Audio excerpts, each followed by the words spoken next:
live? Probably those people who are wealthy enough and powerful enough to have their own pushers of clean food and nutrients. So we need your help, because the United States leadership is what's going to literally save the population of the planet. The UN has put out dozens of public documents where they're calling for an 80% world population reduction. In fact, at the Beijing Women's Conference, the World Conference, back in 1997, the head of the UN Food Program said, "We will use food as a weapon against the people."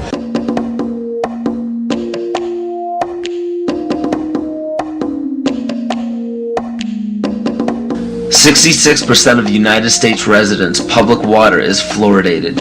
It is known to have tremendous effects on bone cancer, joint problems, bone weakness, lowered estrogen and testosterone levels, and dental fluorosis, which is yellowing of the teeth and pitting in the enamel. Wouldn't it make more sense to enhance public water with vitamins which are meant to be ingested to promote overall health, rather than putting such a toxic chemical in our water with a bogus explanation that it will improve our dental health? We now know that fluoride causes more dental problems than it solves. Something doesn't seem right about this. Do you honestly believe that these companies care deeply enough for the people to spend large amounts of their own money to fluoridate public water when the people already purchase their own toothpaste? But there's a difference between toothpaste and drinking water. We don't ingest toothpaste. If you go to any hardware store and look at any rat poison product, you will only find one ingredient: sodium fluoride. It is the most toxic ionic molecule outside of potassium dichromate. Now Dannon, along with other companies, have begun fluoridating bottled water. It is becoming increasingly difficult to get away from. And the fact that fluoride is also used in many prescription antidepressants shows that it eliminates aggression and motivation in people. Fluoride, to my knowledge as a physician, has absolutely no biological benefit whatsoever.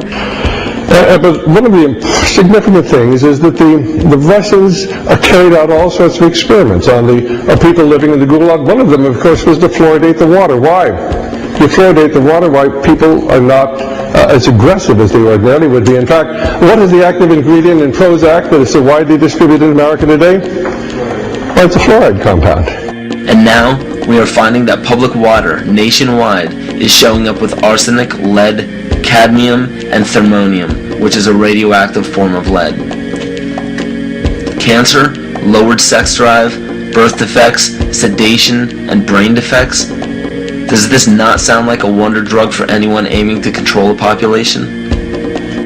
It's quite astonishing, Paul, the degree to which environmentalists have not been educated about fluoride.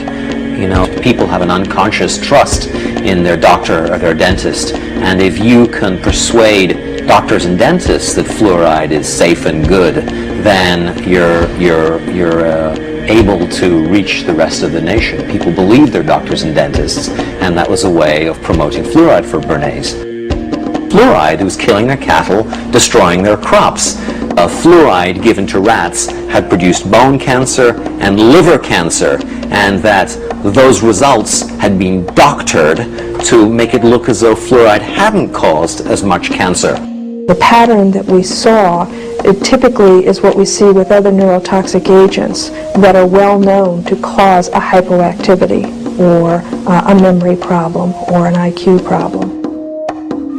When I first presented the results of these studies, one of the individuals sitting and listening to the results, he says, "Do you have any idea what you're saying?" And he says, "You're telling us that we're reducing the IQ of children." And basically I said, yes.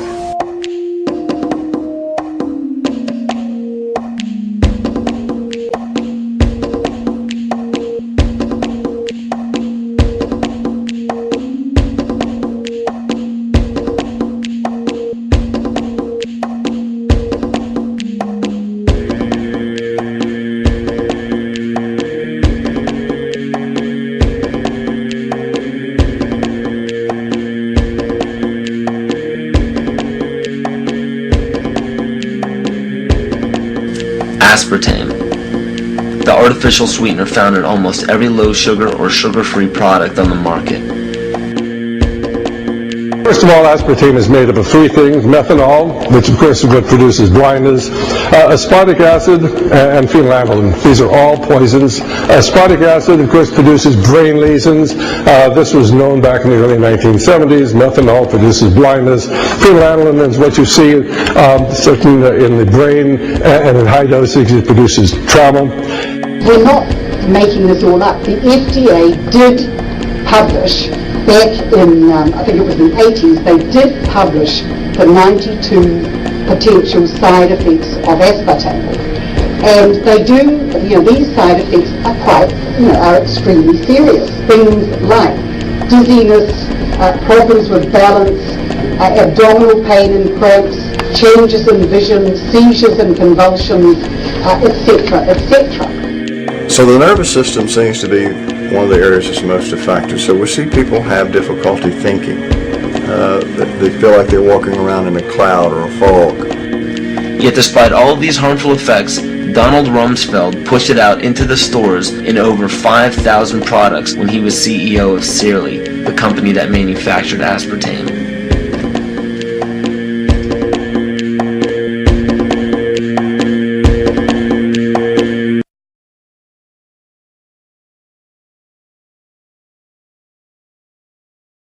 The sustainable goal is the elimination of the middle class.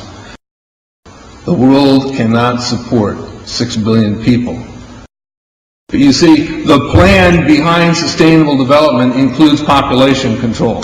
It's a program for land use control, education control, and population control. The leaders of the sustainable movement say that the world's human population should not exceed 500 million people. That's a 93% reduction of today's population levels.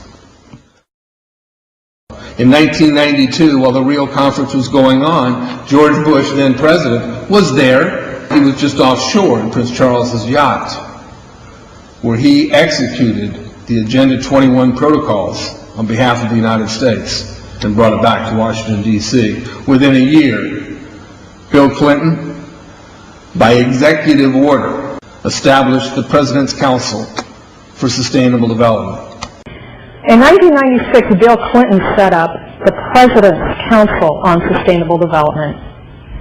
One of the dictates of Agenda 21 is that every country in the world is to set up a national council to oversee the implementation of Agenda 21.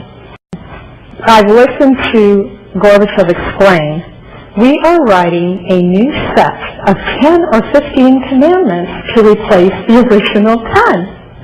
Which one of the 10 do you think these guys don't like? Thou shalt not lie, thou shalt not steal, thou shalt not covet. Because I'll tell you what, these people have lied to us. They're in the process of stealing all of this nation's natural resources, and they covet everything you have left.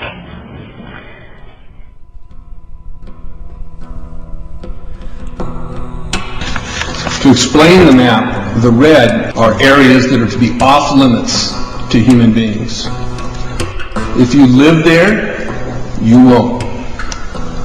The yellow areas are the areas for major control of all human activity. If you live there, you won't.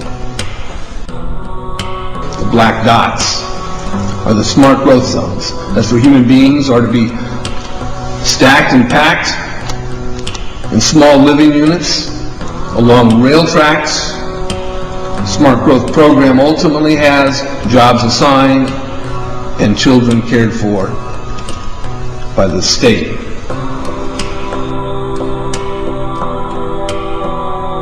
And in conjunction with Codex Alimentarius, food will be limited and water consumption will be decreased to 10 gallons per day per person.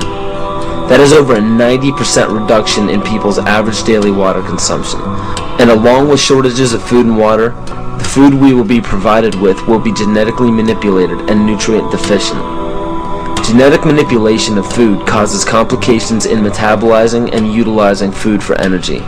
In June of 2003, scientists reported that the gene sequence of the inserted genes into crops had actually changed their order. They had re-scrambled.